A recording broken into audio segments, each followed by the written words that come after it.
అందరు బైబిల్ తెరిచి. వేరుండ గోరువాడు స్వేచ్ఛానుసారముగా నడుచువాడు, అట్టివాడు లెస్సైన జ్ఞానమునకు విరోధి. బుద్ధిహీనుడు వివేచనయందు సంతోషింపక తన అభిప్రాయములను బయలుపరచుటయందు సంతోషించును. ఎవరు? బుద్ధిహీనుడట వివేచనయందు సంతోషింపక అభిప్రాయములను బయలుపరచుటయందు సంతోషించును. నెక్స్ట్, భక్తిహీనుడు రాగానే తిరస్కారము వచ్చును, అవమానము రాగానే నింద వచ్చును. మనుషుని నోటి మాటలు లోతు నీటి వంటివి, అవి నదీ ప్రవాహము వంటివి, జ్ఞానపు ఊట వంటివి.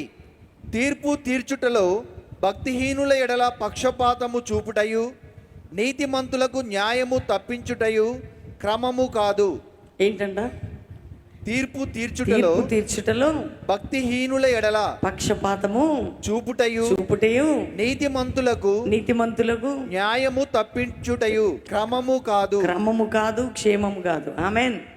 దీవించండి, రక్షణలోకి నడిపించండి, రోగులుంటే స్వస్థపరచండి, మ్యారేజ్ డే, బర్త్డే బిడ్డలు దీవించండి, ఆత్మీయ ఆరోగ్య ఆర్థిక దీవెనలు ప్రతి కుటుంబం మీద కుమ్మరించి నూతన కృపలతో, దీవెనలతో, శుభములతో ప్రతి ఒక్కరిని వర్ధలు చేసి, ఇదిగో ప్రభా, ప్రతి పాట ఒక మాటగా, నీ మాటగా, కన్నుల్లోని కన్నీరు అనే పాట లక్షల మందికి నీ ప్రేమను రీచ్ అయ్యి నీ వాగ్దానం పొందేవారుగా ఉండాలి. రెండోదిగా, ఎవరెవరు ఈ దినం వాక్యం విన్నారు, ఈ దినం దేవుని వాగ్దానం వింటున్నారు, ఈవినింగ్ లైవ్లో పాల్పొందుతున్నారు, ప్రతి మాట వారి జీవితాలు నెరవేర్చి వర్ధల చేసి ఆశీర్వదించమని యేసు నామములో అడుగుచున్నాం తండ్రి. ఆమెన్. God bless you.